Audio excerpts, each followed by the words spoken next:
50 viewers. Yeah. Okay, we're live. Okay, great. Thanks, Christine. Good morning, everybody. This is our third parent meeting, our fourth community meeting on the subject of reopening this fall. Obviously, this is something that we started thinking about literally from the day we closed back in March. And while we thought back in March, the reopening might occur before the end of the school year, obviously, the conditions didn't allow that. We've been doing a lot of planning over the summer.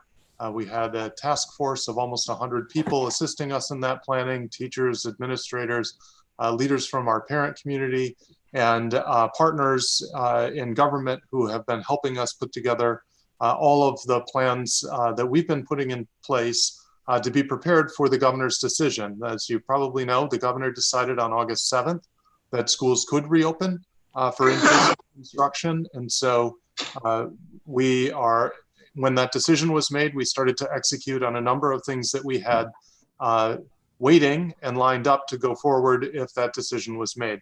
So what we did at our first parent meeting was we talked a little bit about elementary education. At the second parent meeting, we talked a lot about secondary education. When we met with the PTA leadership about a week and a half ago, we asked what the best format would be for holding these meetings that the governor had asked us to do. And this format of doing at least one meeting during the day was something that was suggested by them as a way of trying to have it different nights of the week, different times of the day, so that we could try and respond to parent questions. One of the things that's come out of the last two meetings, both the elementary meeting and the secondary meeting, we've gotten some follow-up feedback that folks would like a little more explanation of what the virtual program will look like. We have about 20% of the district's students will be attending virtually. And so folks are understanding, I think, that the in-person program is going to look similar to how it has always looked, except with a lot of social distance and the use of additional staff in order to make that social distancing possible.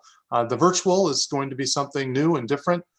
It will build on what we learned last spring, but it will not be like what we learned last spring. So we'll try to spend this morning a little bit more time talking about that virtual program as well. I do want to say, and I've said this at all of the meetings, and assuming that there are still some people participating in this meeting who haven't had the opportunity to be in one of the previous meetings, I just want to set the context for what we're doing here. We recognize the importance of in-person education, the value of in-person education. I like to say that there is no interaction more powerful than that between a Syosset student and their wonderful Syosset teachers. And that has never been more precious than it is now. And achieving that requires us, obviously, to make a number of changes at the school level, but it's also going to require us to behave differently, literally as a whole community. We are going to have to take responsibility for one another's safety into our own hands. And that means that not just at the school district, but literally the choices that parents and young people make are going to have to prioritize safety above all else. And there may be familiar things that we want to return to.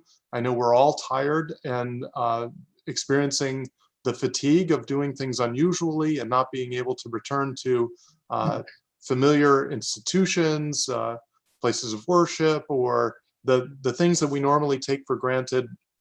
We all want to get back to some semblance of what feels like normal, but those decisions now no longer apply just to your own family, but will really apply to the families around us and that are all sharing this space we call our learning community.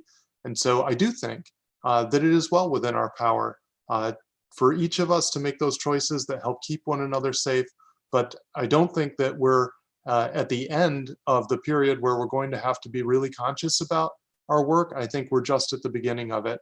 I've said to the members of the task force, the members of my team, that I believe that we're probably 5 months into what will likely be an 18-month crisis. And so we're planning as though this whole year is going to be the most unusual year ever, the year that we're going to have to be the most vigilant ever, the year that we're going to have to choose discomfort over disease over and over and over again, no matter how unfortunate it is to have to choose discomfort. But these are the actions that we're going to take to keep ourselves, keep one another, keep this whole community safe. Uh, Learning in person is important for students. It's how they learn best. There's certainly room for us to improve with virtual learning, but I don't think anytime soon it's going to rival the experience that students have in the classroom. And we also know that socialization is a very important part of children's development. And so as a society, we have to decide where our priorities are. And because this is so important to children's development, schools are a priority. Schools may be a higher priority than some of the things that we do for entertainment. And as a society, we're going to have to make those decisions to avoid those areas of entertainment. I was on a webinar a couple of days ago with the county health commissioner, and one of the points that he made during that webinar is that most of the disease transmission is very low right now. There's very low amounts of community circulation, but the places where they are seeing community transmission is among young adults. And those young adults, as we know, are prone to take risks, are prone to prioritize socialization over safety. And as a result of that, that's the place where this little flame of disease that we are desperately trying to blow out still is managing to stay alive. And so we're going to have to, really work together and really talk to our young people, high school age young people, young adults, about how to be safe. And parents, that conversation is going to start with you. We'll certainly reinforce it at the school, but it's something we're all going to have to do together. We're going to have to do repeatedly, and we're going to have to do for the long haul, not just for the period of time when we reopen schools. I would like to say how proud I am of the work that the staff here at the Syosset School District are doing, not just the staff who have been working so hard this summer to get things ready for the fall, but the teachers and the administrators who pivoted last spring to virtual learning. It was new for everyone. We did our very best effort there. I think we have, particularly now that we have a better sense of what it looked like around the state, we have a lot to be proud of, and we have a lot to build on as well. And our plans for the fall really do build on what we learned this last spring. They're about 3 weeks before now in the start of school. We think making all of the decisions that are going to be necessary, doing all of the planning, will literally take us right up until the last second. This has been the most complicated exercise of my 30-year career of working in education and in government. I've never seen a problem this complex before that requires so much detailed planning, so much thinking, and is really dealing with a problem that is so new and that is constantly, our understanding of the problem is constantly evolving and changing. So we were told to expect guidance from the state in early June for what to do about reopening. That guidance didn't appear until the middle of July.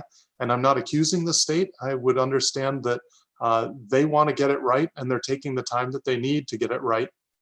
In the same manner, we're taking the time that we need to get it right. I didn't anticipate that we would have all the answers 3 weeks before the start of school, and we don't. So as we're looking through the questions that are coming in, there are a lot of things there that I say, good question. We definitely have to answer that question before we start school, but I won't be able to give you that answer 3 weeks in advance. What we're doing now is we're trying to put the really big pieces in place. We're doing staffing. We're trying to assign students to classrooms, whether those are virtual classrooms or in-person classrooms. We're trying to schedule out the days, particularly at the secondary school, where you have lots of students in various periods of the day, some students attending virtually, some students attending live, everyone needing to have electives, and trying to fit it all in so that the class sizes don't exceed the new maximums for each room, and so that the workload for the teachers is as even as it can possibly be. There are just so many moving parts, and those are the biggest pieces. They're the most important pieces to put into place. The next big piece will be busing, and we will try and finalize some decisions around busing within the next several days. And I'll just pause here. We'll spend more time on busing later, but busing is proving to be one of the biggest challenges that we're facing because we have a finite number of buses. There was already a driver shortage even before the pandemic, and ultimately we have more students. If we want to reduce density on buses, and we have almost the same number of students saying that they're going to ride the buses as we had before, and we have the same number of buses as before, it's going to be very challenging to reduce density. We'll talk a little bit more about that later. But what I do want to say is I really appreciate how much engagement there has been in these parent meetings.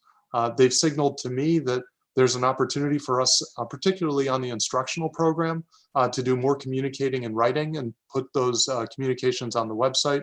What we're going to do with all of these meetings is we've been collecting the questions. There are hundreds and hundreds of questions, clearly more than we can answer in the space of a couple of hours.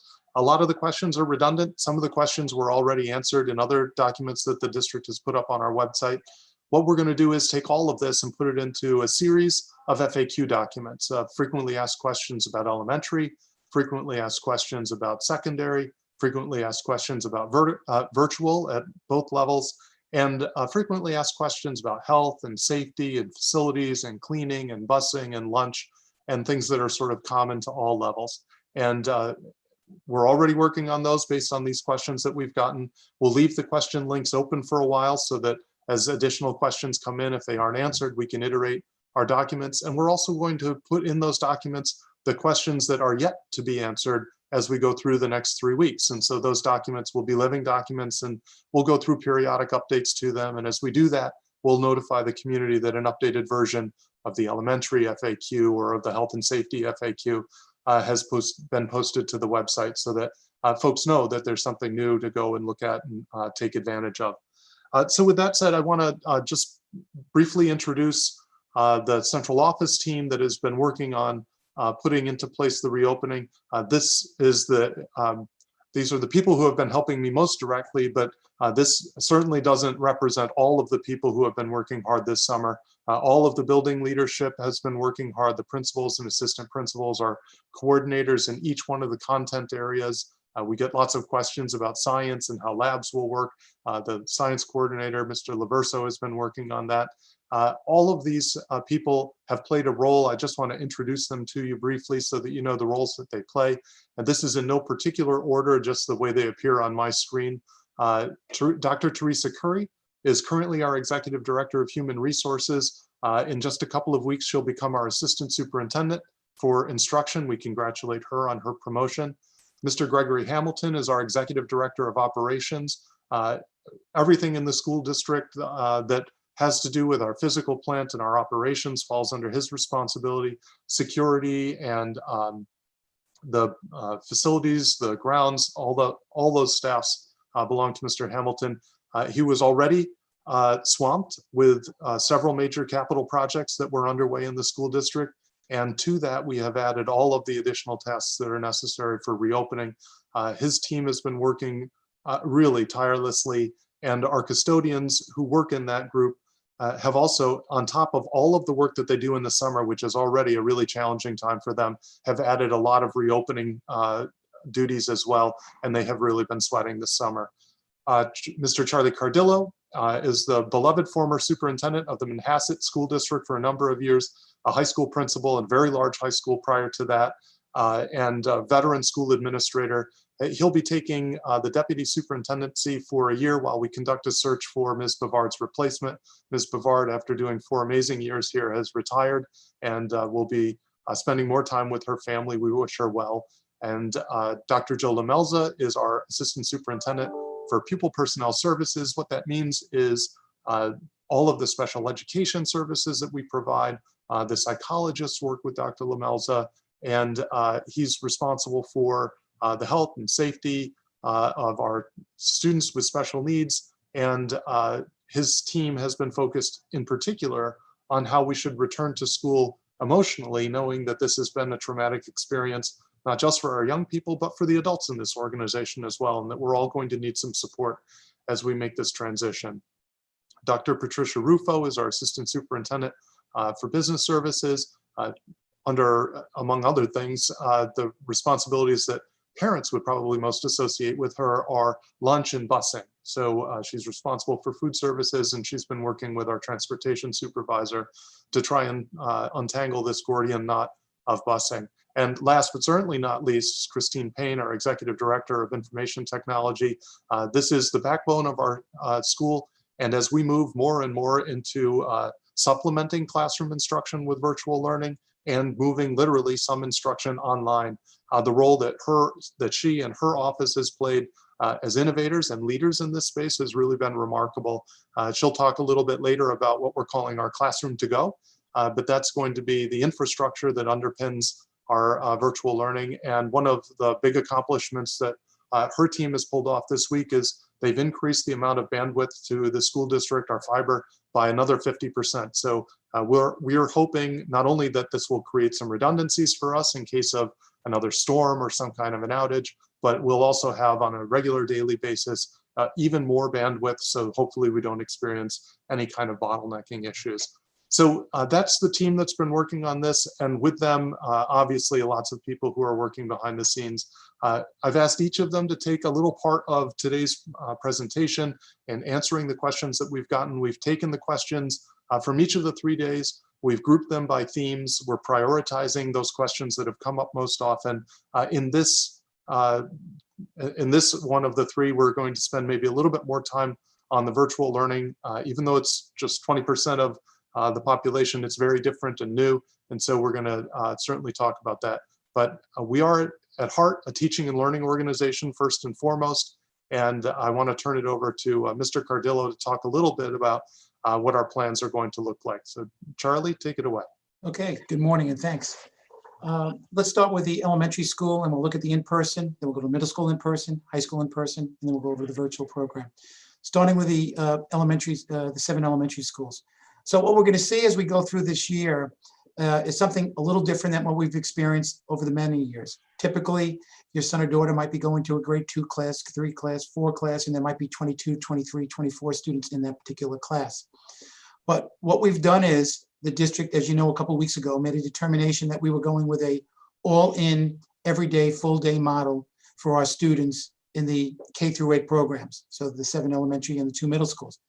This was a remarkable accomplishment to be where we are even today, because 2.5 weeks ago, the administration, the building administration, was really scrambling around to try to take full advantage of every space at the 7 elementary schools to work within the social distancing constraints that exist based upon square footage for each of the classes.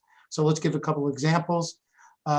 In any of the schools, what you'll see is that we have what we call a experienced pilot teacher with a co-pilot. And what is that all based upon? Whether it's in grade 1, 2, 3, 4, 5, or kindergarten, there typically would be that, again, where we may have had 24 students, we may now, because of square footage, have 13 students or 12 students in a room, or 13 or 14 with an experienced teacher, the pilot, and then in an adjacent room with a co-pilot.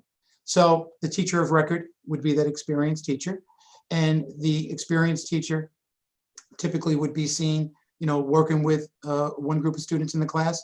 Then the co-pilot would switch over to the classroom that the experienced teacher was in. The experienced teacher would go where the co-pilot was in the room with the children, and then go on to do a level up period of time with the students as we go through it. So again, a distinction from what we had in the past, and the distinction brought about by the fact that our district chose not to go with a hybrid model, which would have been alternating day, but by going with this all-in model and with the constraints that we had by social distancing, this is what you'll see from school to school. Now, in addition, we have our integrated co-teaching classes taking place. And in some cases, what the principals have been able to do based upon their space allocations, they might have been able to put the integrated co-teaching team in grade 5, as an example, in one large space, such as the library in some areas where there is the integrated co-teaching working with a group of youngsters at the same time as the general ed teacher working with another group of youngsters, 12 in one space, 12 in another. They may go one from one part of the room to another. They at times may be co-teaching the group of 24 if they have that common space. In other cases where they don't share a common space, Joe Lamelza will get into more details related to really the nature of the instruction that would take place there. The key thing to realize is that we're using spaces differently than we have in the past at the elementary school, and taking full advantage of every space. And so there may be instances where there is a section or two, a small instruction of 10 students or 12 located in the gymnasium. There may be a situation where in a cafeteria, We've had to we have a section or two in the cafeteria as we go through it. We may have to have taken the music and art teachers out of rooms that they historically have had, and they have to push in by going what we call art or music on the cart along the way. One other thing, as we look at our programs, the music program, one that's greatly valued in the district, we've been able to make accommodations for the ensemble groups to perform, have space in the buildings that may be where, in essence, let me take that back for a second. The reality is that the ensemble groups will probably not be able to meet in that 8:30 to 9:15 spot. So historically, where that's taken place. So what we've done is set an example where there can be, in many of the buildings, small group instruction taking place with the music or band teacher, with the band or orchestra teacher in the various schools. We're still working out these details right now with Dr. Salzman. So that, in essence, is the elementary in-school program. One of the key aspects, it's a logistical aspect, but we should touch upon it, is the fact that arrival and dismissal, prior to Labor Day, you'll be getting details related to the restructured protocols that may be in place in the different elementary schools as we get into this year. And you'll have notification on that all prior to the prior to Labor Day weekend. We're working very closely with the principals in helping to structure that so we really can have a safe arrival and dismissal practice in place for our students along the way. One big difference is going to be in each of the elementary schools is that since, and Dr. Rogers mentioned this, we have approximately 630 elementary students in the virtual program. We'll get to that a little later. But what that means is in a school like South Grove, where there would have been 400 students, there may now be 260 students. In a school like Whitman, where there was 300 students enrolled, there will be still 300 students enrolled, but actually in person, there may be 245 students. In a building like Willits, it may be 300 students or so would have been what was initially enrolled. And because of some students in virtual instruction, there may be 240. So the difference is that we're going to see that there is a smaller number of students in the elementary schools for this particular year. And that could change. And we'll describe that a little later on when we talk about the virtual students. At the middle school level, again, we have chosen to go with the all-in everyday full day model, which is and the changes that were brought about here is that, and it's a significant one, in order to make this work, we had to go from a 9-period day, which has historically been in place in the middle school, to an 8-period day. And doing so, there are some electives and course offerings that we will not be offering this particular year. Project Beyond being one of those. Project Beyond would be taking place in the elementary school level. And the structure that we'll have at the middle school level will be as follows. In the grades 6, 7, and 8, where basically there's cohorts and teaming in place. And so we'll see something similar to what we saw at the elementary school, where there will be situations of the pilot and co-pilot model. And we've described how that would work. And in fact, even at the middle school, you might see the co-pilot model work in this manner. What we already described at the elementary school, and there may be an added wrinkle where we may have the opportunity where the pilot teacher is streaming into the co-pilot's class as we go through that. So, and when Christine Payne talks a little later, she can give specific details of how that would work. We also may have some classes which are standalones where maybe in where we just mentioned in English, let's say in English 7, maybe that the square footage allows for us to have 19 or 20 in a class. There wasn't a need for a co-pilot, so we just have the pilot, the experienced teacher in those classes where the square footage allowed us to do so. In many of the cases, square footage didn't allow us to do so, where we had 14, 15, or 16 students, or perhaps 13. And so we put those into one class, and then the co-pilot's class into the other as you go through it. So what you'll see is basically, for a good part of the day, the students at the middle school will be staying in one particular classroom. And it's the teachers that'll be rotating into that classroom. You'll see that the English teacher may be rotating in, the math teacher, the science teacher, and so on as we go through the course of the day. There will be times when the students will mix. That will be if we have when we have students attending physical education. And it will also be in some other opportunities where we see in world language, reading, and some of the small support groups that we have taking place within the building. Lunch will be taking place in the students' classroom. When Ms. Rufo talks, she'll go into a little more detail about that. And we'll also have naturally still a recess program for the students as they go outside. And again, social distancing, wearing a mask. Dr. Rogers will spend time on that as we go through that. So that's in essence the middle school day. The hours of the buildings at the elementary school remain the same. The hours of the middle school remain the same. One other important aspect becomes that in what the middle school has been able to do on this 8-period day, they're starting with an advisory program, a 20-minute program it's really a home base. And it's also what they're calling also an instructional period of time. So the official time of the day for the advisory begins at 8:15, and that's the student day then runs from 8:15 to approximately 2:44 as we go through that. Let's take this then to the high school. The high school, we could not do the all-in model, as many of the high schools couldn't do in Nassau County, so we're using a hybrid model. And I'm trying to do this in most simplistic terms, that we are using the alternating day model. And for our purposes, and we used this example last night, on Tuesday, September 8th, what will take place is that picture me as young Charlie, and I'm an Eta K, I'm in the Eta K part as a Cardillo. So Eta K comes in on Tuesday, September 8th. That's the in-person students, approximately 950 students coming in for in-person on the Tuesday, September 8th. Another set of students on Tuesday, September 9th, who are another 950 students, grade 9 through 12, L to Z would be coming in at that time. So young Tom Rogers, R for Rogers, between L to Z, he'd be coming in person on the 9th. Now let's take it back though since we said that on the Tuesday on opening day on the 8th, what would simply take place is that the history teacher, the English teacher, math teacher, and so on are working with the in-person group, perhaps of 14, 15, 13 students in a class. And at the same time, there's a virtual class. Young Tom Rogers would be part of that virtual group on the first day of school.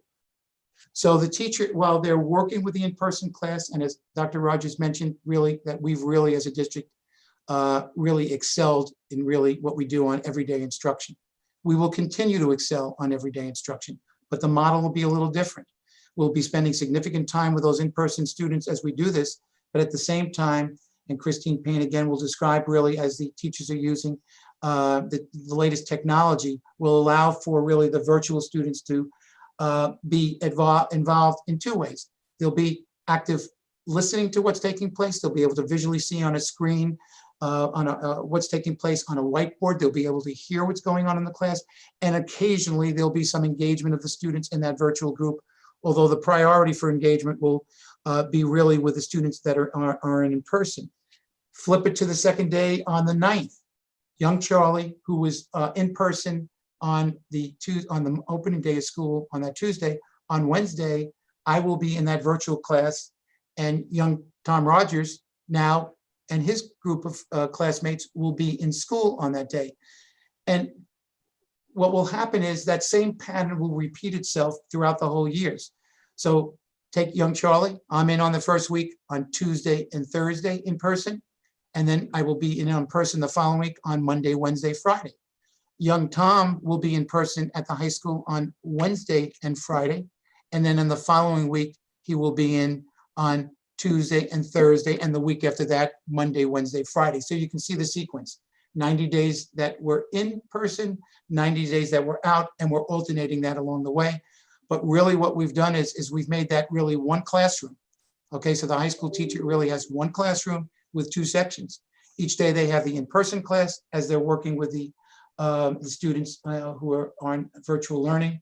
We've made provisions for extra help being done. For the most part, it'll be done virtually. There will be some in-person opportunities for extra help and so on along the way.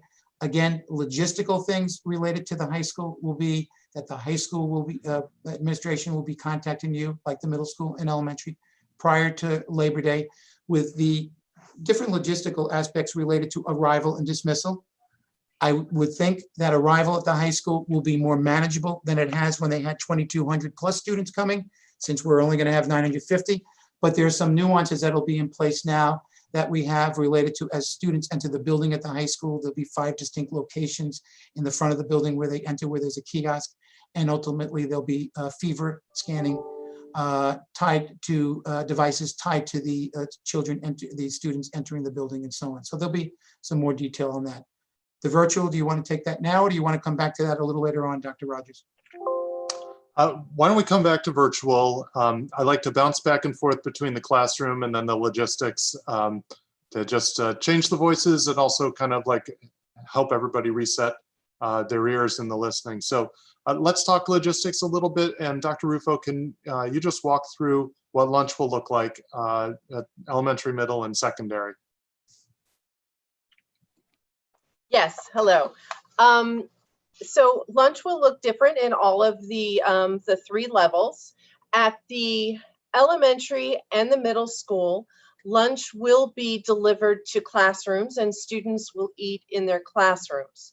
At the elementary and middle, we're working on a pre-order system.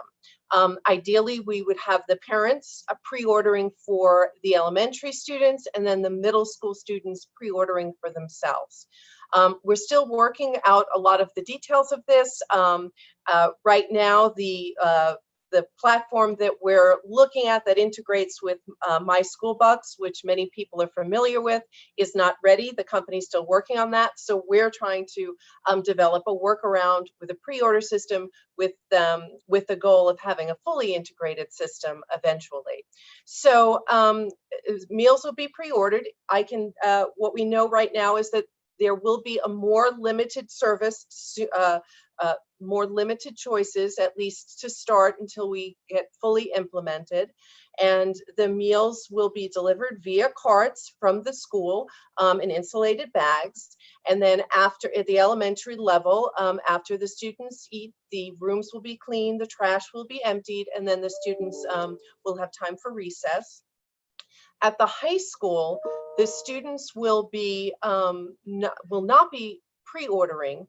They'll be purchasing meals through several locations, including the cafeterias in the high school, and then we purchase mobile carts as well to encourage social distancing and give the students different places where they can purchase their meals, and those meals will be in a grab-and-go style. Meals for all students will be all pre-packaged and pre-wrapped. Aramark, just for a moment, is working very hard to completely change the lunch program, and they have also instituted important changes and enhanced security training for their staff, COVID mitigation protocols, increased sanitation, more frequent cleaning of surfaces, things that they'd always been doing, but at a greater extent as well. And they have rules in their kitchen for social distancing. So again, we will be sending out information to parents and communicating with you more about the details of the lunch program. Oh, Great, thanks. Yes, please. I'm sorry. I just wanted to, we always have concerns and want to be attentive to allergies. So before any of the meals leave the prep areas and the cafeteria spaces, they will be run through our traditional POS system that receives nightly loads of all of the allergy information. Right. So for those who don't speak Aramark, POS is point of sale system. And I think that's actually a good place to talk about cashless system, and then trying to eliminate touching of keypads and things like that. So Tricia, could you just touch on that, please? Don't touch it. Don't touch on that. Touch on that without touching on it. Please unmute. Yes, at the elementary and middle, there will be no exchange will be cashless throughout the district, and at the elementary and middle schools, those transactions will happen via the My School meals. At the high schools, they would be scanning their cards as the means to make purchases. So let's wander back to the classroom, and as we said, we'll do a little bit of more of a deep dive on the virtual classroom. The backbone of that virtual classroom is something that we're nicknaming the classroom to go. And before we describe what the instruction will look like, I want Ms. Payne to talk a little bit about this classroom to go. This is going to be primarily at the secondary schools, but help you sort of imagine the new tools that we've put in teachers' hands. One of the things we heard loud and clear from our teachers this spring is that they felt like the tools that they had were not powerful enough for them to do their very best work with students. There has been a rush on purchasing these kinds of tools for teachers. We have been participating in that rush and waiting for deliveries. We're just getting our deliveries in now and starting to set this up, but we can describe what the kit we're giving to teachers will look like and what the type of instruction from that kit will feel like. So Christine? Thank you, Dr. Rogers. So yes, we have a new kit for teachers that we have named Classroom to Go. The primary part of it is a business grade laptop that will provide the horsepower we need to deliver quality virtual classroom instruction for our hybrid classes and our pilot co-pilot classes that are going on in the elementary and the middle schools, as well as our all virtual classrooms. Along with that, we are providing teachers with a document camera.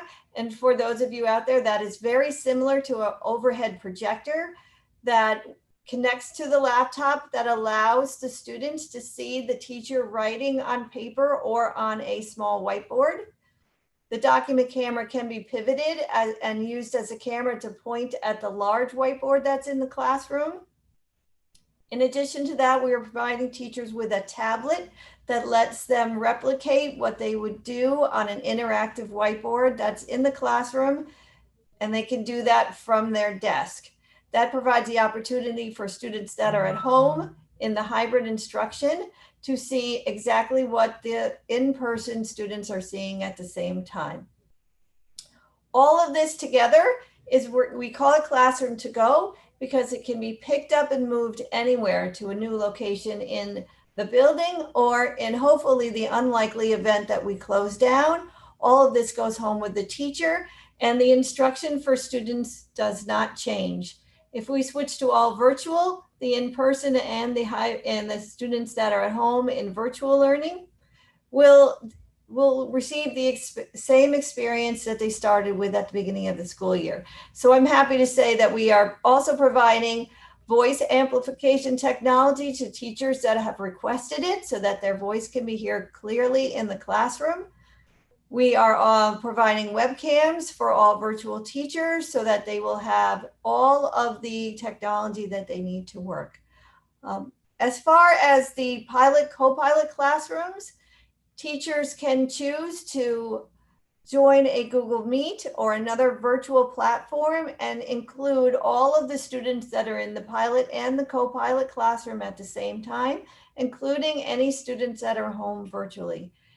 All students are able to participate at the same time, or we are giving more digital resources that allow for small group and one-on-one instruction that will be much more easy for the teacher to facilitate. So I'm happy to say that we have all of that in place. And on top of that, we are implementing a live help desk for students and parents so that they can contact our very skilled technicians if they're having difficulty with the devices that they have at home or in school. We are also preparing a wealth of parent tutorials on how to navigate all of the online digital resources that your students will be using. In addition, at the high school, I would like to say that for the STEM, science, fine arts classes, we are creating a virtualized environment so that students can use SPSS, our statistical software, our Vectorworks software for technology and graphic design, our Adobe Suite software so students can do their artwork. And our coding and our robotics software, we have such a wealth of software that we use in person that we have now virtualized. So students with a browser can reach in and do all of their work. Dr. Rogers? Thanks for that. And thanks for all the work that you've been doing. One thing we heard from parents, we did some focus groups with parents, we got some feedback from the PTA, was that there was a challenge of, first of all, our teachers did amazing work and they found and compiled so many resources, but because these resources were from different platforms, sometimes it required parents to navigate multiple platforms. So what we're also building this summer are landing spaces, one-stop shops for grade levels at the elementary or classes at the secondary, so that all of these tools can be in one place. We'll still be using Google Classroom or Canvas, but we're also trying to collect and corral all of the tools that are going to be used so that they're easier to find and it's easier to follow along with what's going on instructionally. We're also making a shift in terms of devices. So this will be a shift from the spring. When students are learning virtually, they're going to be required to use their district Chromebook. That allows us to make sure that GoGuardian is enabled. That's not just a safety tool, but it's also an instructional tool for teachers. And so having personal devices impedes the use of GoGuardian. We're shifting to all Chromebook. And in addition, students will be expected to attend. Our attendance rules will be back in effect for the fall. Homework rules will be back in effect. We are working through how to do assessments, but we're going to have regular assessments. We're back in school, and students, when they do attend, will be expected to attend with their camera on. So to be considered present, you'll have to have your camera on. And that allows teachers to know that students are there, that they're paying attention to the instruction. And I'm going to ask Charlie and Dr. Curry to go into a little bit more detail about virtual, but I want to just set the stage for the decision that was made, particularly at the high school. We are going to be able at the elementary school to have all virtual teachers teaching all virtual cohorts. There are going to be opportunities at the middle school where there's some alignment there as well, but at the high school, trying to set up an all virtual cohort when you have 4 different grade levels and literally hundreds of electives and courses that are all different, no 2 students having the same schedule. It really meant that if we tried to set up an all virtual cohort, even though there are 300 students who are learning virtually, that works out to be about 75 per grade level. And if you broke them into 3 classes of 25, you'd basically say that here are all the electives you can't take because we're forcing you to attend virtually. We didn't want to take those opportunities away from students. And so what it means instead is that we're letting them participate throughout the day. But the trade-off is that it's going to be much harder for students who are engaging virtually to be able to participate, because the teacher's primary attention is going to have to be on the students who are physically there with them, because the need to supervise those students and also the challenges of managing 2 environments at the same time. This is something we're still working on, something we're talking with the high school team about very deeply. We want this to be a good experience for all students, but there is a trade-off. And I think as we go into this fall, it will be easy to find places where everything that we've done has a pro and a con. And so it'll be easy to find the cons. We've found them all ourselves. But often what it is a choice between 2 different options, both of which have downsides, and we're trying to pick the lesser of the 2 disappointments, or the better of the 2 paths as we go forward. So Charlie and Teresa, can you talk a little bit about what that virtual environment is going to look like? Elementary, I think, is pretty straightforward. Secondary may need a little bit more explanation.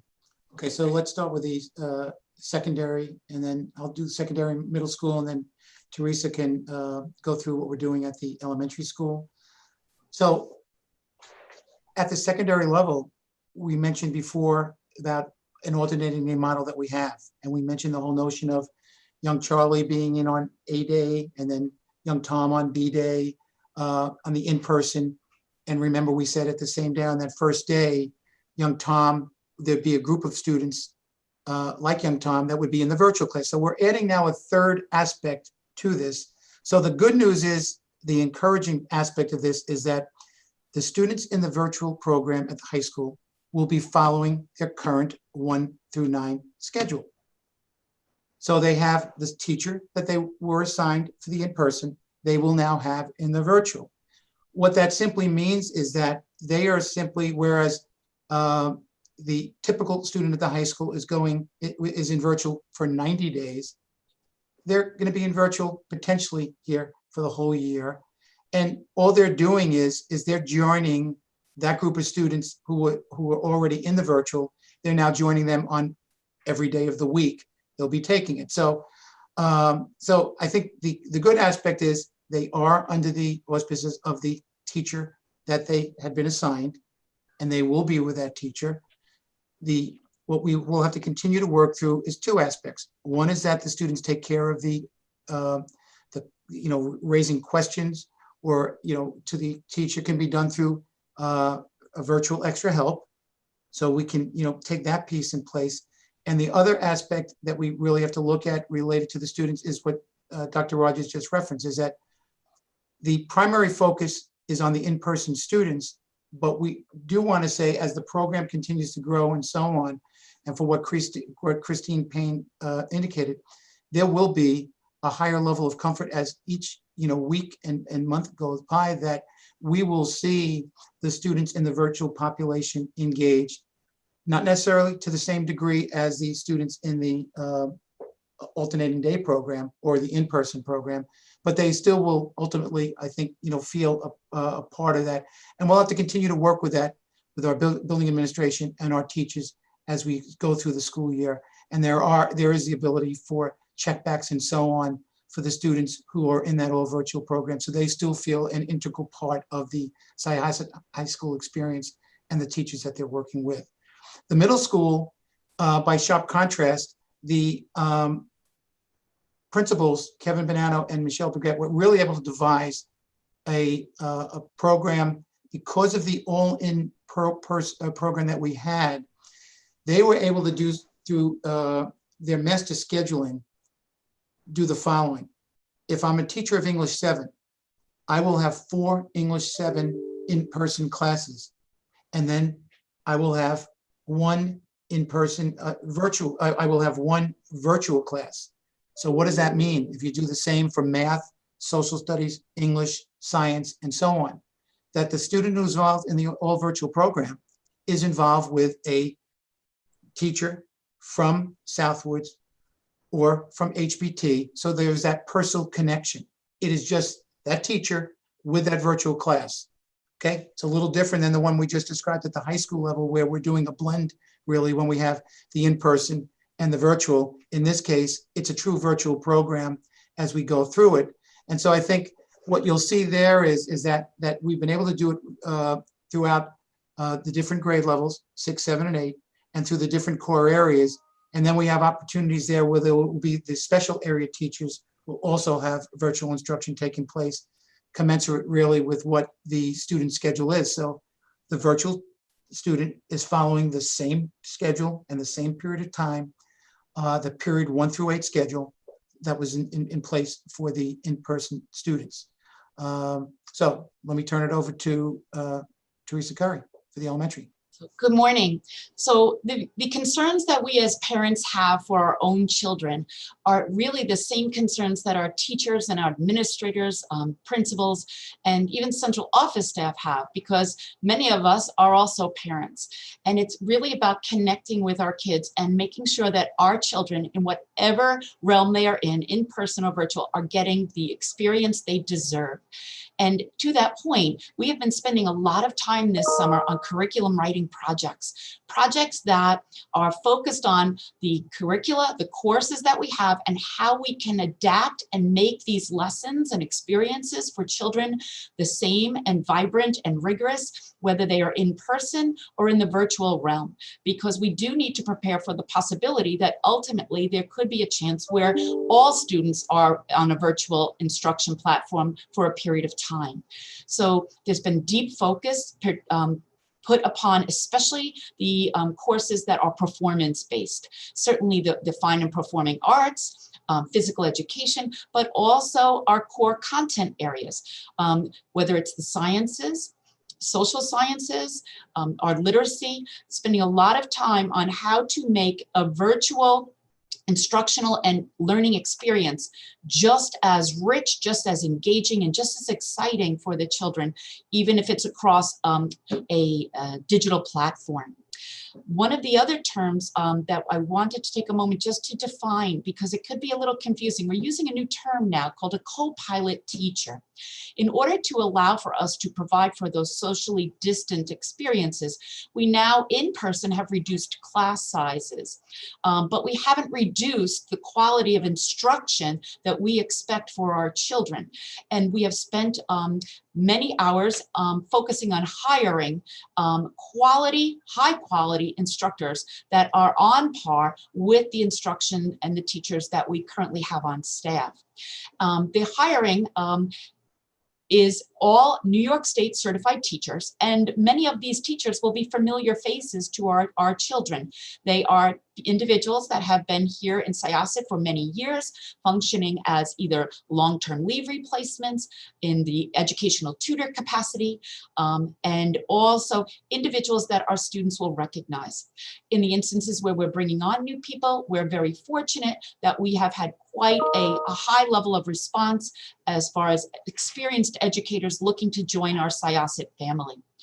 In the virtual platform, students will find that they are seeing teachers that are either long-term teachers here in Syosset or some of our new hires. It will be a blend of both to the strengths of the individual teacher as far as their proficiencies with engaging over a virtual platform in order to more deeply even connect with students. In this situation where we have certain specials on the elementary level, that the teacher may be in a virtual platform and pushing into the classroom. So that's another aspect of how the virtual communication will take place. Many of our technology materials, we have had an opportunity over the past 6 months to dive deeper into what they have to offer and also to communicate with these companies and have them produce what we need. And the responses have been tremendous. And we have strategically aligned ourselves with certain platforms, Google in particular on the elementary level, that allows for a greater connection between students and greater communication between students and teachers, between teachers and parents and guardians, for different options, whether it's writing in questions synchronously or communicating asynchronously, where the student is putting questions that the teachers will get back to. The ability to do small breakout rooms where the teachers are not teaching to a class of 20 or so students, but working with 4 or 5 students in a strategic fashion to tap deeply into where their true learning needs are in order to really allow every child to excel, whether they are in person or on a virtual level.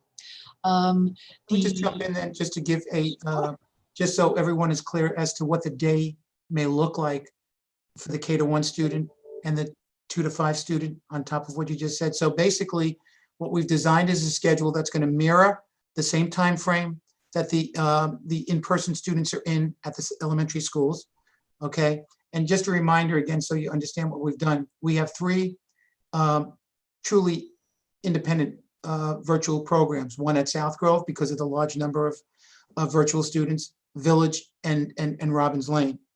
Then we've paired together Berry Hill and Bayless to have one program that's combined together, and then Whitman with Willits that's combined together as we go through it. But as importantly is the nature of the day, because that's really, as you go through it as a parent, we're concerned about. So for right now, for kindergarten and first grade, we're going to have an abbreviated, they're going to follow the schedule for the day, but the day will have 2.5 hours of instruction scheduled throughout the day from 9:15 to 3:15. Then there'll be some special area also push in the sense virtually that would also take place. And then we'll continue to assess as the year goes on for K-1. For the grade 2 to 5, what we've said is it's a full day of instruction scheduled throughout the day, where there would be, upwards to 3.5 hours of instruction, and then also with special area included along the way. So in essence, they are what you'll see in this iteration of the virtual will be a different version of what was offered in the one in the spring, where we're trying to mirror to some degree what's taking place, what's really mirroring what's taking place in real time, so to speak, in the in-person. We're going to try to replicate that by the nature of the amount of instruction that would be taking place for both K-1 and grade 2 to 5. Thank you both. I spoke earlier that the pandemic has forced us to often make choices, hard choices between two imperfect choices. And it seems like that's what we've been doing over and over again this summer, looking at two imperfect choices and trying to decide between them what to do. Busing is shaping up as being one of these areas where we have two imperfect choices. That when we surveyed parents, 50% of parents said that they would not participate in busing. It was easier to see how we were going to have reduced density on buses when half of parents were not going to take advantage of busing. But when we asked people to actually opt out, only about 15% did opt out. And so 15% will not result in much reduced density on buses. Now we anticipate that people are reserving a seat in the event that there's a day that you can't provide a ride to school for your child. But what that's doing is it's forcing us to prepare routes as though all of those students will be riding every day. And the two choices, the imperfect choices that are in front of us, are to do multiple loops through neighborhoods with the finite number of buses that we have, which means that it will take much longer to do busing. So high school would have to start even earlier. Elementary school would finish even later. And that would be our daily situation. Or to not achieve as much reduced density on the buses as we would have hoped. And it's obvious why both of those are imperfect choices. We haven't made that decision yet, but that's a decision that's going to confront us in the not too distant future because we know that parents also want information about drop-off times at various buildings and pickup times at various buildings, so you can plan around that. Completely understandable, but very hard to be able to say, when would it be good for a car to be at a building when we're not sure yet when the buses are going to be at the building, because right now we haven't been able to resolve the choice, this hard choice we haven't made yet. Dr. Rufo, can you just go a little bit deeper into busing and the work that you and Claudia and the team are doing? Yes. At this point in time, our transportation supervisor is using our routing software, going through all of the routes for all of the schools and tweaking and trying to make adjustments to bring down the density on all of our buses. But as Dr. Rogers said, there's challenges to doing that, and there's a lot of uncertainty, both in terms of how many riders we'll actually have on the bus, and as well as throughout the year, the beginning of the year especially, there's always a lot of changes that happen in transportation, but particularly in this year, we'll have parents potentially moving off transportation or changing their minds and moving on to transportations. And all of those are moving on to buses. So all of those changes will, I think, make it a little bit bumpy, maybe more than a little, with transportation and buses this year. We have routing software and we're running through a variety of different scenarios. And of course, at the high school, things are closest to being complete. And obviously that's because we have half the students coming in each day. So the middle school, the elementary schools are a little bit closer to being done. And really the challenge for us is the middle schools right now.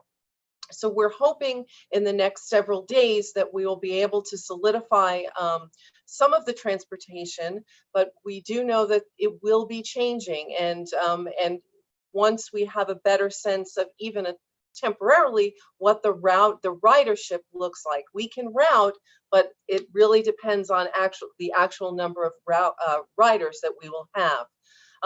And as Dr. Rogers mentioned, if we if we can't bring that down the density of our buses to a level that we want, then we have to consider the double loops, which again does impact instruction, arrival times. So that's not an option that we really want to pursue, but it is one that we may have to in some cases. And we're also being attentive to traffic patterns in the school and how that may change with more parents potentially dropping off students. And that is also going to impact our bus arrival times. So there will be changes to transportation, no doubt, this year, and not necessarily just in the beginning of school, because as parents come on and off, adjustments to the routes will need to be made. And sometimes those do take time because those all have to be communicated to the bus company, who then communicates to the driver. And I just wanted to spend just a moment talking a little bit about some of the bus health and safety protocols that have been implemented by Huntington Coach. And so all students will be required to wear masks on the buses, and the drivers will be given a supply of masks should students present at the bus stop without a mask. Students, we will be sending out information about, both to students and parents, about social distancing on the bus stops, and as well as new procedures for exiting the bus and also for boarding the bus. We want to board to the back of the bus and then exit front of the bus first, to just minimize the interactions, physical interactions on the buses to the extent possible. Bus ventilation will also be improved because windows will be open to the extent that is safe, as well as the roof ventilations that are in the buses. Those will be operational, so those will be exhausting out air through the buses. Huntington Coach also has their own protocols that they've created for their drivers, with temperature taking when they arrive to the Huntington Coach yards to board their buses as well. Then the interior of the buses will be disinfected with a long-term disinfectant, and that will be touched up on a daily basis on all of the high touch points on the buses. So you should be on the lookout for the materials that will be coming home regarding procedures for transportation and then assignments. We're also looking at the potentially using seat assignments, but we really have to go through that carefully to determine if that's something we can do at this point. So I think bus ventilation and bus cleaning is a perfect segue to building ventilation and building cleaning. So Mr. Hamilton's been hard at work on that all summer. And Greg, if you could just take us through it, please. Sure. Thank you, Dr. Rogers. Good morning. The custodial staff has been working all summer on several, capital projects to support reopening. Just going to touch upon a couple of them. Some of the work that we've been doing is at the high school, where you have the student drop-off loop. We've added additional walkways so that we can accommodate the anticipated increase in student drop-offs. We have, and we're under construction presently at adding a turnaround at the east side of Southwoods Middle School. We are widening the road at the pool area at the high school to facilitate two-way traffic. We just opened up a new state-of-the-art fitness center at the high school. It's a greatly improved area. The area has restrooms that are inside the space, so students will have hand washing opportunities. We just completed a new high school vestibule, which is where the students will do their morning entry. That's now completed. We've done select bathroom renovations at many of the elementary schools and both of the middle schools. And those new restrooms are going to have, it's going to be totally renovated from floor to ceiling. We're going to have new tiles. We're going to have new faucets. We're going to have new toilets and urinals. And each of those will have touchless devices. We will also be installing, along with that, touchless soap dispensers, touchless paper towel dispensers, both in the newly renovated restrooms as well as the existing restrooms. So we're doing all of that to help reduce touch points and help to minimize the spread of the disease. We are also winding down on a very ambitious project that we've started, where we are adding ductless air conditioning units. We're doing that in every classroom at the elementary. We're doing that at many of the classrooms, majority, I should say, at the high school, along with the high school auditorium and the Southwoods Middle School auditorium. And we've been working with our architects all summer on evaluating the rooms for social distancing protocols and analyzing each of the spaces for the proper ventilation and fresh air to make sure that we meet all New York State guidelines. Regarding ventilation and fresh air, earlier in the month, the board gave us emergency authorization to make improvements where need be. So there are some areas in the buildings where the ventilation was not adequate. Typically, those are rooms that don't have windows. So we have a team presently working on rectifying that situation. We are also looking to upgrade the ventilations inside the nurses spaces, the nurses in the isolation space. As well as that, we are also upgrading the filters. So the filtration systems across the board are being upgraded to the highest extent possible. And that really depends on the type of the system that's used, the age of the system. But what I'd like to report is across the board, we're upgrading it to the highest level of MERV filter. So, a MERV filter, think of it as it goes from like a 1 to a 20. The higher the number, the more particulates the ventilation system is able to capture. And we are working to go as high as possible. Primarily, we're looking to go from 10 to 13 plus across the board. There are some areas where we cannot make that level of ventilation, but we're going to the highest recommended by the manufacturer. The custodians I mentioned are working to perform many of the upgrades to the ventilation. They're presently doing that. So although we have new systems that are being installed by the contractors, where we've asked them to do the upgrade to the filters and the ventilation systems, our staff are working on that for the remaining units, the existing units that are in-house. Speaking of ventilation or fresh air, we're working with the building administrators and instructional leaders to provide outdoor spaces for both students and staff. We're working with our architects to help make that happen so that buildings have tents and other outdoor spaces available. Cleaning is a very, very, it's very important to help keeping a safe environment. I just want to report that all the cleaning supplies that the district utilizes meet New York State green cleaning standards, which are, less toxic cleaning supplies. For the disinfectants that are used, all the disinfectants that we use meet EPA standards and are EPA approved. And this year we will be adding to our arsenal something called a microbiotic surface protectant. So we're going to be applying that on all hard surfaces, and that product has a lifespan of about 60 to 90 days. We're not going to wait until the 60 to 90 days is over to reapply it, but what that does is it helps to protect the surfaces between the times that the district staff are able to do proper disinfectant.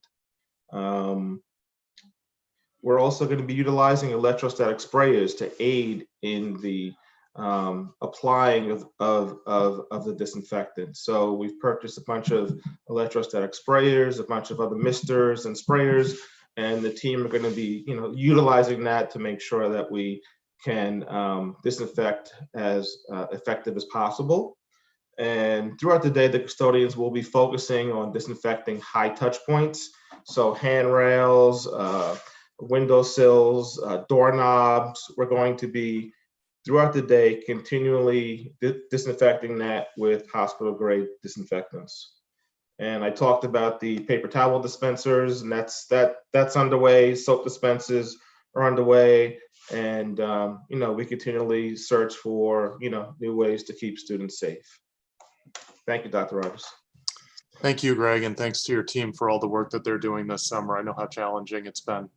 I'm going to spend a couple of minutes talking about some health and safety procedures, and then I'm going to ask Dr. Lamelza to talk a little bit about the special education and also our return to school and our thinking about everyone's emotional health as we come back from this period of being apart for so long.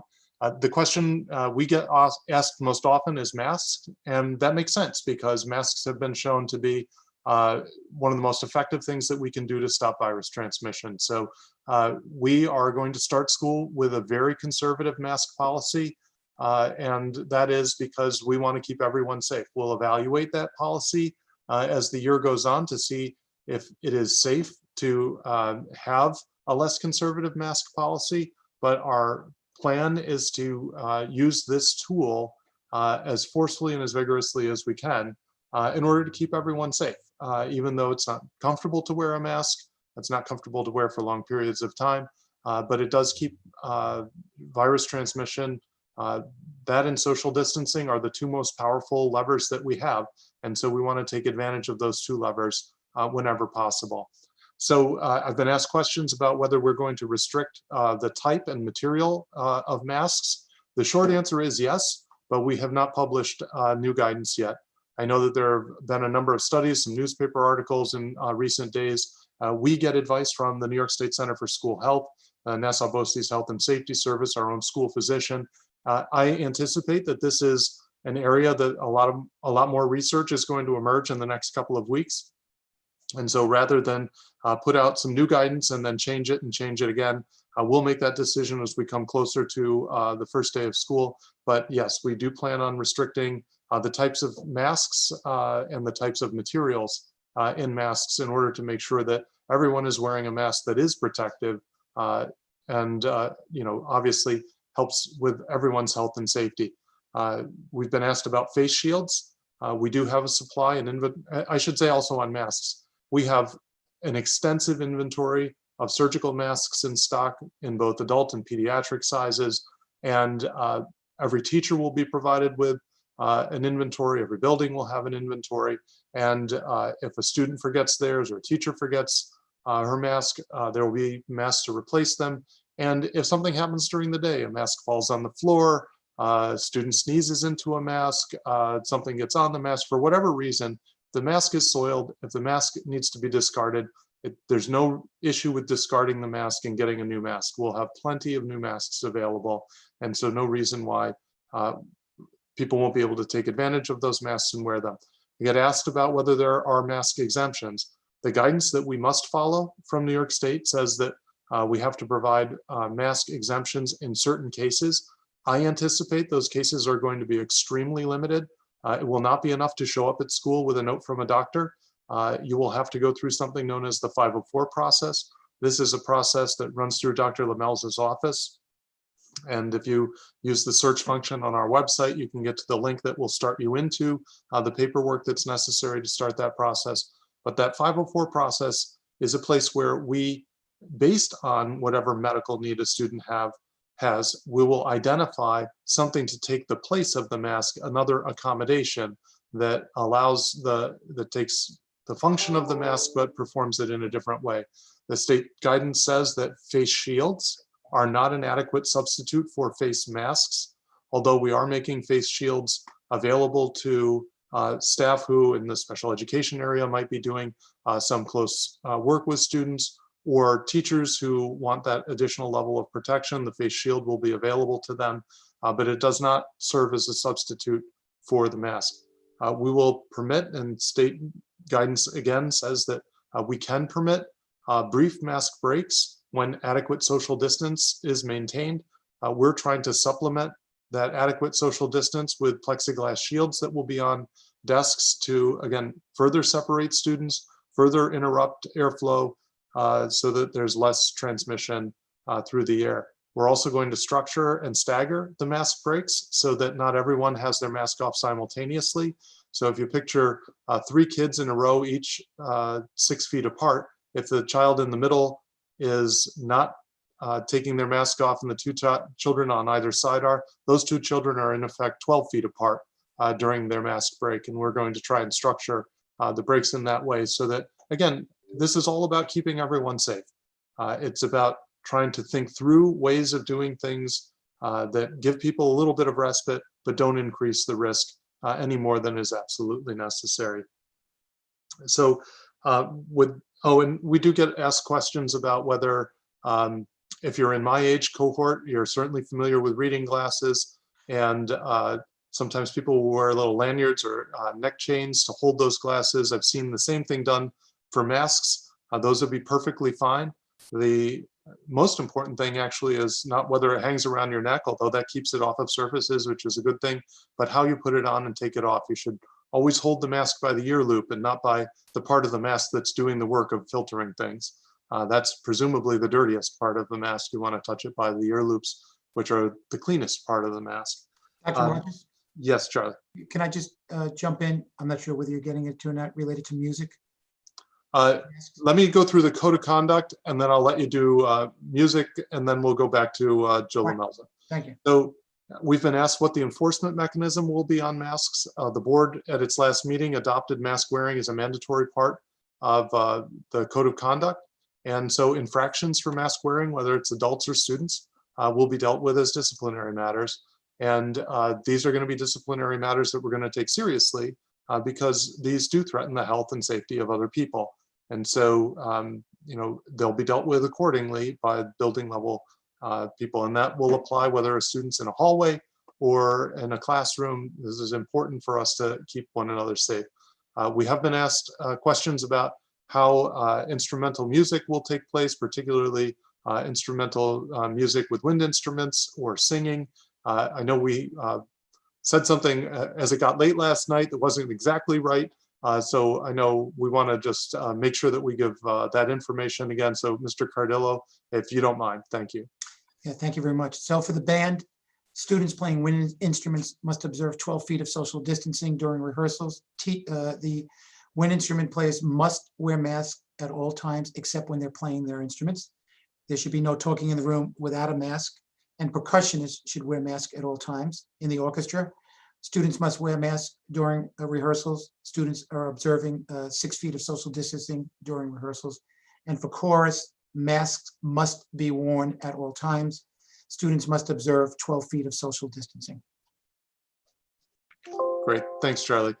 Joe, can you talk a little bit about our return to school for all staff and students and how we're going to help everyone make that transition, and then a little about the special education programs, please?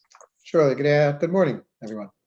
Yes, so let me start with the social, emotional, mental health. That really has been a big item for us. We're very, very concerned, as you all are, and we're concerned for our students, we're concerned for our families, we're concerned for our staff. So my team has really put a lot of thought and effort into this. We are really sort of mobilizing, if you will, all of our mental health people.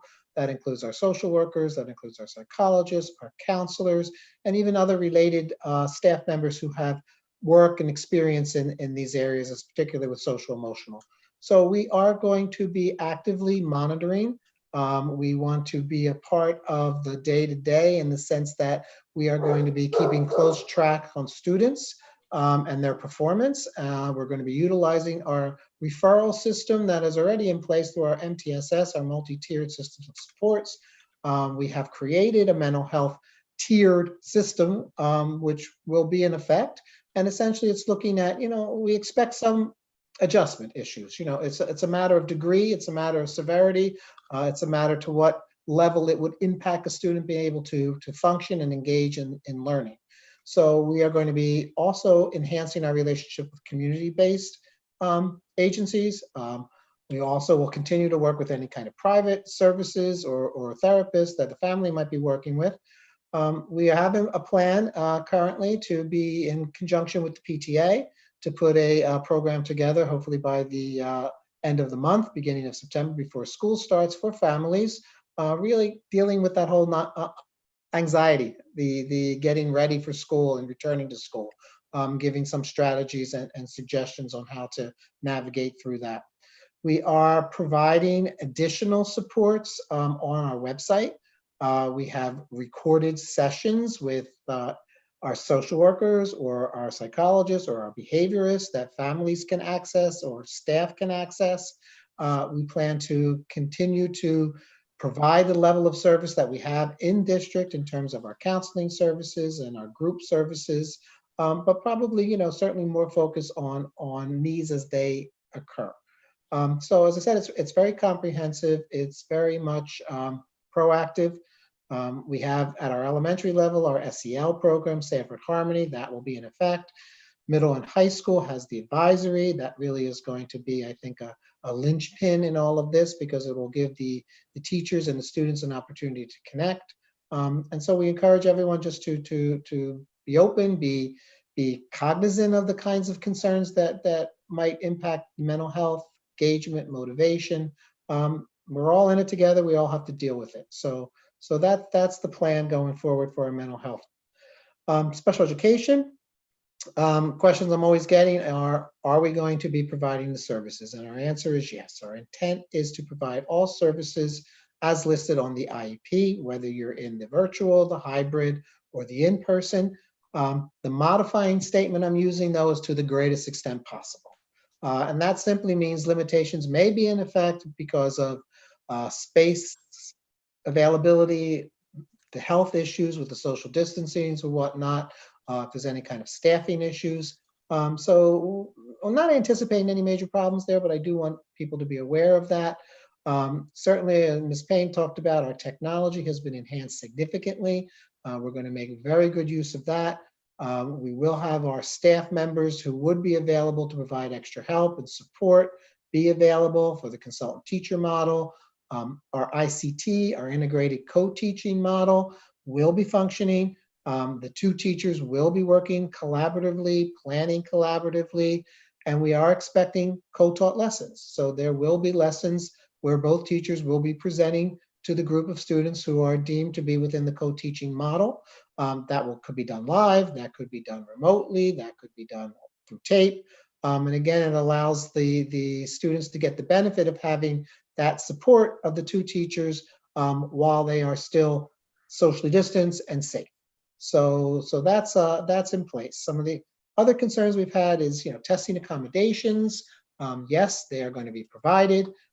We are going to be allotting time for that. We'll be looking at that and refining that, of course, as we go forward, especially in the virtual world. But again, as Mr. Cardillo had said, the kids are following a schedule. So just as they would go to a testing room, we'd have the testing accommodation available. So all of those are in place. And any other concerns that people have, I'm available. Send me an email. Middle school, Mr. Chippentine at HPT, Ms. Burke at Southwoods, and Ms. Sapienza at the high school are all really heading up our special ed department, and our services, as well as our MTSS and support, all comes under their guidance at the building level. So please reach out if you have any questions or concerns. We're in a problem-solving mode. That's what we're doing. And as we go forward, I know we will respond the way we need to. We want to keep children safe. We want to keep them healthy, and we want to keep them mentally healthy as well. Thanks, Joe, for the work you and your team have been doing. I want to talk a little bit about what it's going to look like when you arrive at school, more health and safety. So everyone is going to be required to fill out a form prior to coming to school. This is staff and families alike. So every student will have to have a form filled out. It'll be an online form. And there's a checklist of just a little self-inventory. Are you experiencing any symptoms right now? You have to check your temperature at home before you go to the bus stop, before you get in the car to go to school. You have to check your temperature at home in order to fill out that form. You'll need to do it for every single one of your children if you have more than one. We're anticipating parents will do this for younger children, older children, certainly capable of using a little web app themselves. But the expectation is going to be that there's going to be daily temperature checking. That's in the guidance from the state. And we'll be supplementing that by doing temperature checking at the building. There will be walkthrough temperature scanners, and there will also be touchless infrared thermometers operated by staff. The idea behind having both of those things is a little bit of redundancy. If one's not working, the other one's there, but also to have more than one way to get into the building quickly so that we don't have bottlenecks or people clogging the front entrances of buildings. What will happen if a young person or staff member shows up and they have fever of about a temperature of above 100?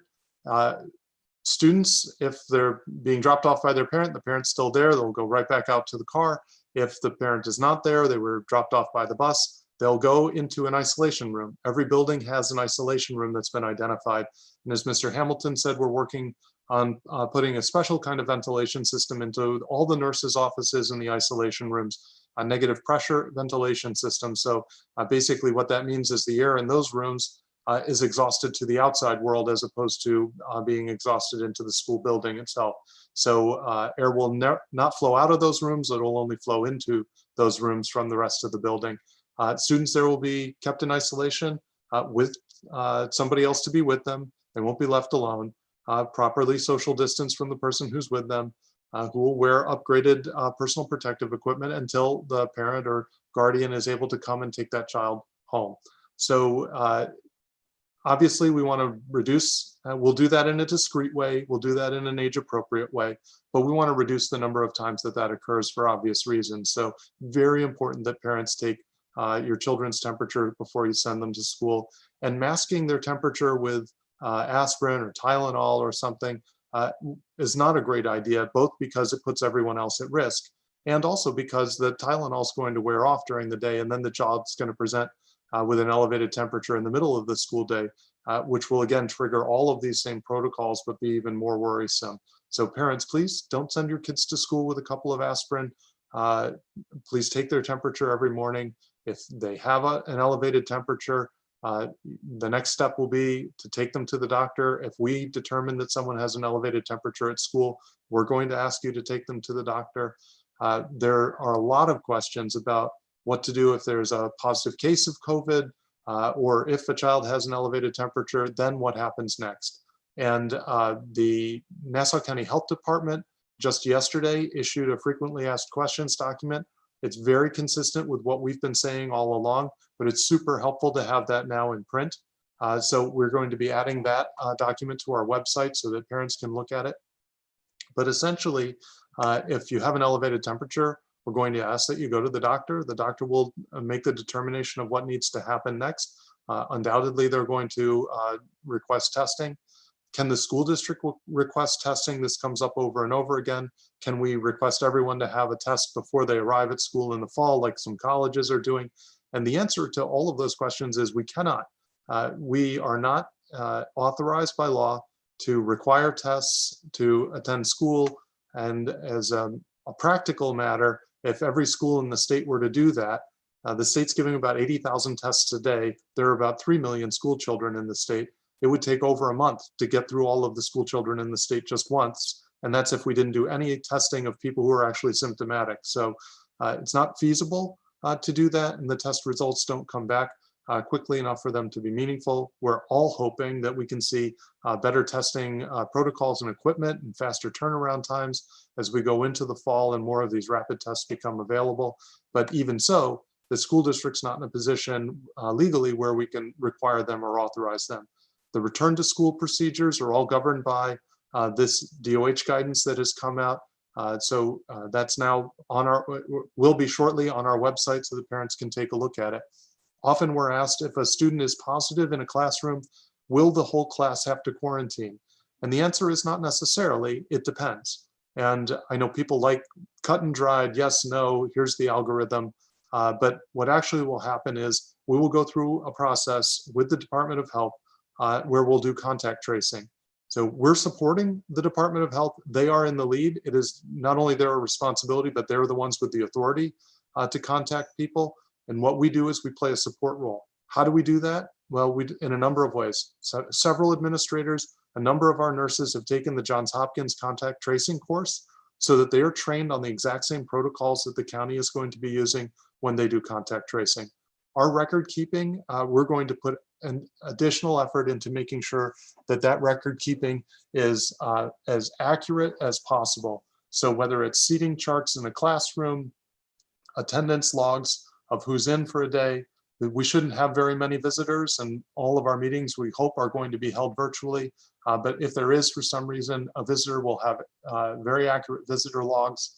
Visitors will be required have their temperature check and also sign the attestation before coming to school that they're not experiencing any symptoms as well. All of these will be in place so that if we do have to do contact tracing, we'll be able to very quickly share with the health department who might have been in a class, who might have been close to the child in the class, how many minutes two people might have been near one another, because all of these factor into their decisions about what constitutes a close contact, someone who might have to quarantine for 14 days, and who represents a lower level of threat, approximate contact. One thing we also get asked about a lot is, what about contacts of a contact? Somebody was exposed but is not sick themselves, and or was exposed earlier in the day and then was present somewhere else. The health department very clearly states that they do not consider contacts of a contact to be close contacts, and they do not do contact tracing with contacts of a contact. So we'll also support them by giving them contact information for people who they deem to be close or proximate contacts, so that we can reach out to them and communicate to them that they've been deemed a close contact and give them instructions on what they should do next. Go to your local physician, your family physician, and also isolate for 14 days. So how much will we be able to communicate with the community about that? Very little. All of this is governed by really strict federal privacy laws.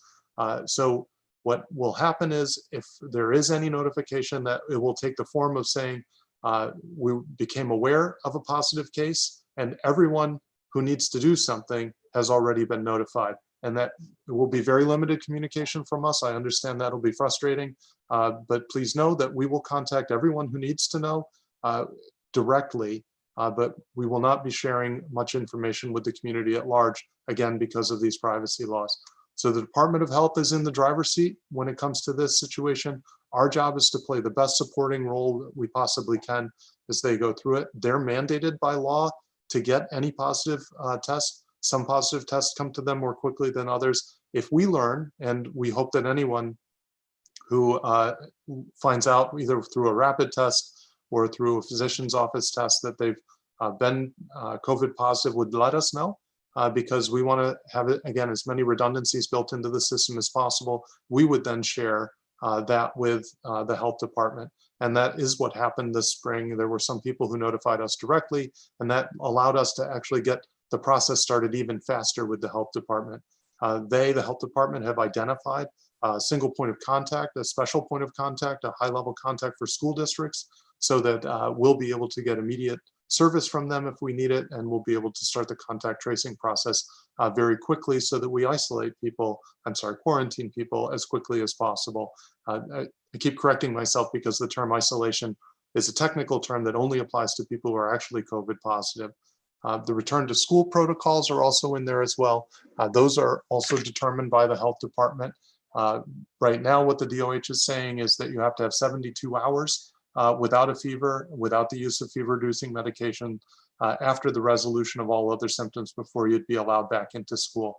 So we'll pay close attention on all of this guidance, and if it changes, but if there is an individual, we'll be in close contact with that individual and not leave anything to chance. Obviously, we want to take as much care as possible. We get asked questions about some kinds of early technologies, UVC, ionization technologies that are purported to do air cleaning. And right now, the State Education Department has issued formal guidance that says that they're not approving any of these systems for use in schools. So we have done some preliminary research on these systems ourselves so that we're familiar with them. But at this time, the State Education Department is not permitting them. We've been asked questions about back to this theme of imperfect trade-offs and having to decide between imperfect options. Can you prop open classroom doors to increase circulation in classrooms? Right now, the fire safety regulations do not permit that. That's something that I know a number of school districts have asked for some clarification on. Again, the trade-off is, marginal change in fire safety versus an improvement in air quality. And, at some point, the state will make a final decision on that. And similarly, we have fresh air. We normally would like to keep building windows closed, but the trade-off is that the fresh air is something that deals with an immediate concern, and our security teams are dealing with changing their security plans, recognizing that we're addressing the building security in a different way. We've done a lot with security, as the public certainly knows, over the past several years in Syosset. And one of the big upgrades we've made is in the area of the people who are doing security for us. So we've hired a director of security, a retired New York City police sergeant who's absolutely terrific. And he has assembled a team of retired law enforcement officers that are very well trained, very thoughtful, handpicked. And I work with all of them personally, very closely. I'm very impressed with these people. They are really top notch, and they take their job very seriously, and their professionalism is really extraordinary. And their ability to protect the schools has come as, I've found them to be a very welcome addition to the staff here. And we have some additional hours that have been arranged, and we'll be very attentive to the security and safety as we go through this upcoming year. I do want to switch back to talking a little bit more about classrooms and switching back and forth between virtual and in-person teaching. So Dr. Curry, can you just talk a little bit about how that will, and what we can and may not be able to do, and what parents should plan for? Absolutely. So with the switching, in order, when the students are in person with switching, we are looking to keep the movement, the transition, as minimally as possible on the K through 8 level. So in the elementary schools, as the classes are going to be situated, it will be the adults that are moving more frequently than the students. There will be occasion, of course, where students will be moving from place to place, but we do want to minimize that. On the middle school level, students will be in their cohort classes, and the teachers will be moving from classroom to classroom, except for specific areas such as some of our specials, physical education, and some of our world language classes as well. With the virtual instruction, so the questions have come up sometimes where parents have asked, well, if my child is in school but needs to be home, perhaps due to needing to quarantine or because they do have an illness that is not COVID related, is it possible for them to partake in a virtual capacity? On the secondary level, the answer to that is certainly, because with the hybrid model at the high school, they have that virtual connection to the classroom no matter what. On the elementary level, the situation would be assessed on an individual basis, where to see the extent that the child was out. In the past, when a child has been out for a few days, certainly the classroom teacher makes the connections to keep the child in the loop. But obviously, if a child is out, they're not feeling up to doing the work, and the main focus is for them to start feeling better.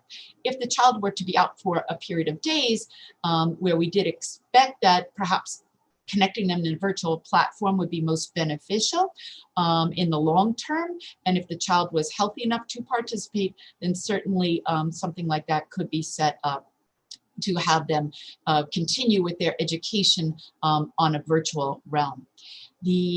As was discussed earlier, on the elementary level, we have our students being instructed by our certified New York State teachers. Many of them are our permanent Syosset teachers, and others, while new to Syosset, are still of that highest caliber.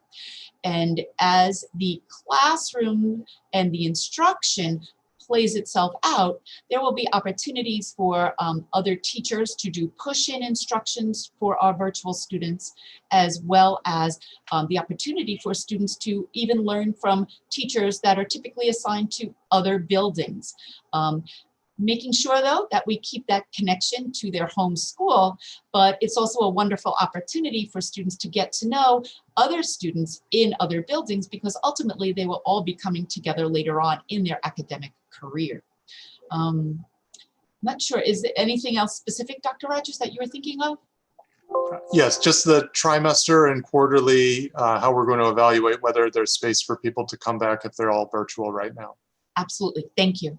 So as things are changing and parents and guardians are making decisions based upon the best interests of their children, we do have to have an ability to monitor, because we are confined and constricted by space available. So what we have done is we have asked for cooperation and understanding that if we can set certain points throughout the year to make those change of decisions, it really allows for the organization, for the administration to make any changes necessary to certainly accommodate those. And we thought that being that we have natural breaks throughout the school year, on the secondary level, it's on a quarterly basis at the end of each marking quarter.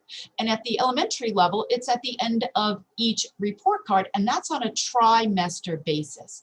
So we are asking parents that have opted for virtual instruction that 2 weeks prior to that, and that was indicated in, those dates are in the information that was on the Family ID packet that you were able to read when you registered for virtual instruction, that if you could convey that information in writing, preferably to your building principal, it gives the organization about 2 weeks to prepare for and make sure the space is available, that we can maintain social distancing and all health and safety protocol, but certainly welcome the children back into the in-person. And then the opposite would be true, is at the end of each of those timeframes, if a parent or guardian decided that perhaps the virtual platform was best for their child as compared to the in-school, we would certainly be able to accommodate that request as well. Thank you. I'm looking through some of the live questions, and one thing that comes up over and over again, and this is actually a nice segue to talk a little bit about what's it going to look like over the course of the next 2 weeks. So lots of questions about schedule, my child's schedule, which is the first day, what's a red day, what's a white day again, how do I make sure I get an even mix of red days and white days, depending on what part of the alphabet I'm in. All of these questions will be answered in more detail. What kind of an orientation is there going to be? What kind of a welcome back is there going to be? How will kindergartners be welcomed back? All of this information is going to come to you from the building level.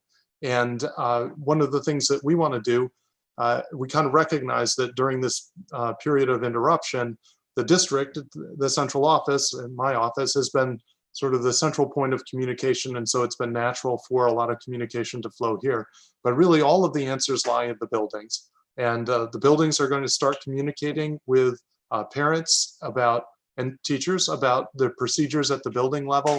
What will drop-off look like? What will times look like? What's my child's schedule look like? How is this particular thing with my child going to work? How is exactly lunch ordering going to work? So all of that information is going to be coming out to you from the building level. And then the buildings, of course, are going to be in a great position to be able to answer your questions. And there's many more people there who can respond to questions than there are here. And you'll get better and more detailed answers because there'll be people that you're familiar with and who are familiar with you and your children at the building level. So over the course of the next week and a half or so, watch for information that's coming from the building itself, your child's building or buildings, and it will have much more detail about some of these granular questions. Every building has a plan for how they're going to welcome students back. Every building has a plan for how they're going to do orientation for students who haven't been to the building before. We're working on a plan for how we're going to do kindergarten screening for our newest learners. And we weren't able, obviously, to do that screening back this spring. So we need to do the screening before we get things started in the fall. You'll get information about how that occurs from each individual building. We've gotten asked questions about after-school clubs, particularly at the high school. I don't know, Charlie, if you're prepared to talk about that a little bit. And then once we go through that, I'll just do a little bit of some, broad thoughts to wrap things up. Okay, so yeah, for high school clubs, what the administration is looking at is two things. Similar to the extra help, there'll be virtual meetings for the clubs, and that'll probably be the majority of what takes place, but the building has made arrangements with transportation that there will be after-school buses, and so there will be the opportunity for some in-person club meetings taking place also during the course of the year, thanks to the fact to having the extracurricular runs still in place. Great. And Dr. Curry, can you just talk a little bit about labs and assessments? That seems to come up over and over again as well. Sure. So as mentioned earlier, what the teachers and the coordinators have been doing, working on creating learning experiences for opportunities that were typically performance-based in the content areas, as in the science lab.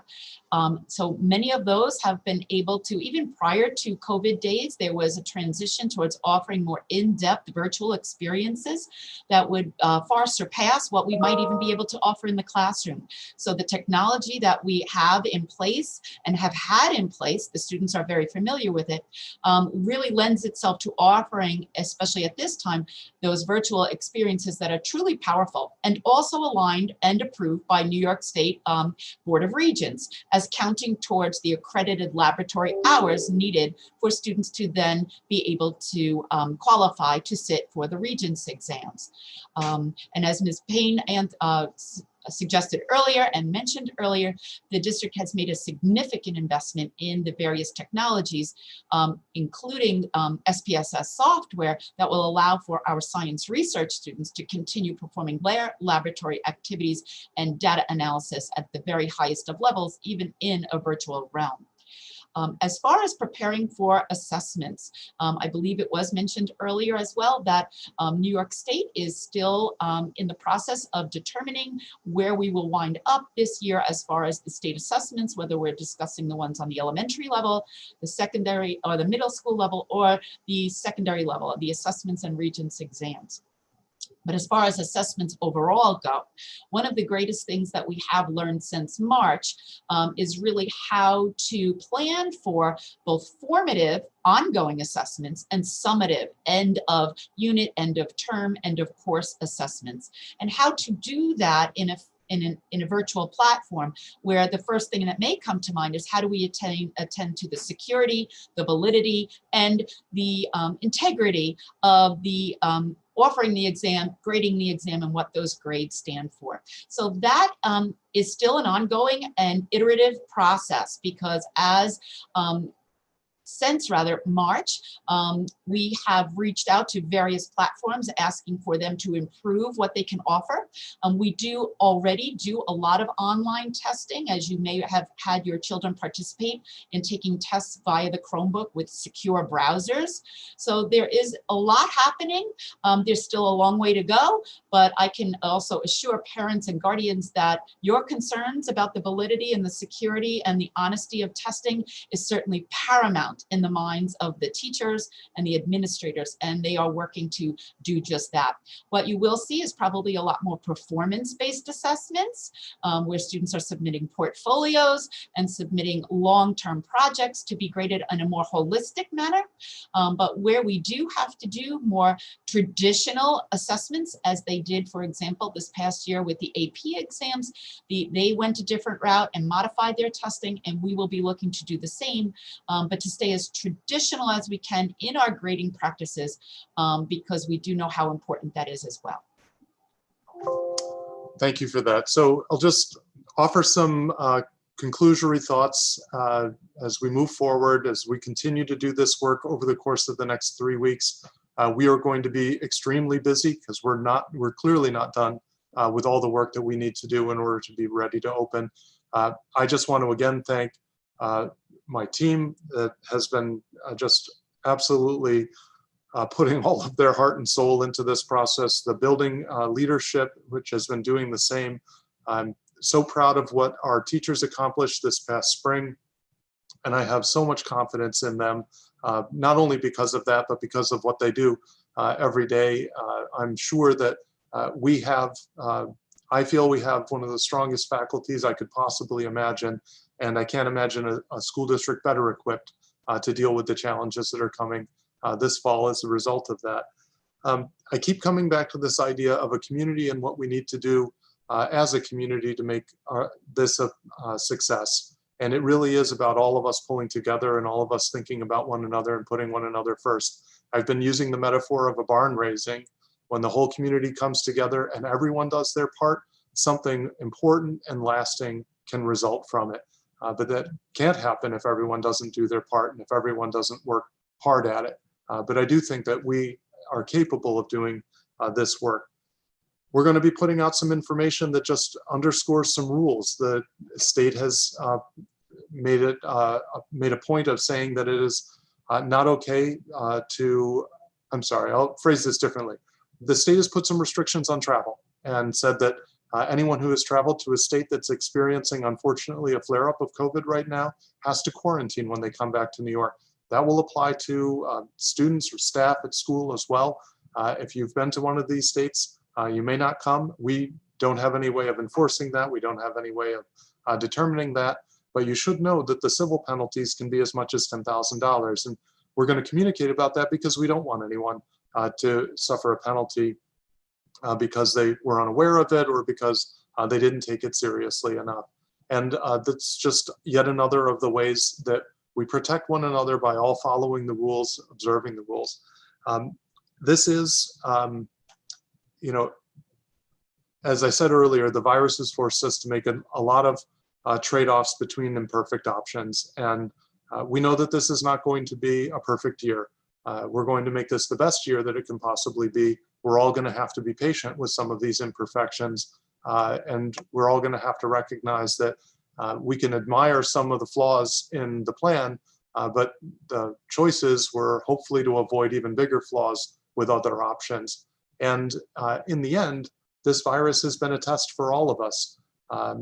And it's been a test of various states, and we see that some states have been handling this better than others. It's going to be a test of various communities. And I hope that when we get to the far side of this, we will look at our community and say, our community did the best it possibly could with this test, and we can be proud of how we did as we've gone through this test. I know that our young people, when they were older, will probably tell their children or their grandchildren about the time that they lived through a once in a century kind of a crisis. Their grandchildren will probably disbelieve them in the same way my nieces and nephews disbelieve me when I tell them stories about what it was like to grow up before there were cell phones. But hopefully we will all look back on these days and we will be proud of the work that we did. We will know that this was a difficult time. We will know that this was a time that impacted a lot of families very deeply, but we'll be proud of the work that we did to get through it. And we will get through this. This will have an end. We just have to be strong. We have to be vigilant. We can't lose heart. We can't become complacent. And we can't give up on one another. In fact, quite the opposite. It's because of one another that we're going to get through this. So we're all going to pull together, and then we're all going to pull through. Until we do, we're going to be in this with you. And we wish all of your families health and safety. And we'll keep communicating with you. More to come from the building level. And just stay safe, stay strong. Thank you.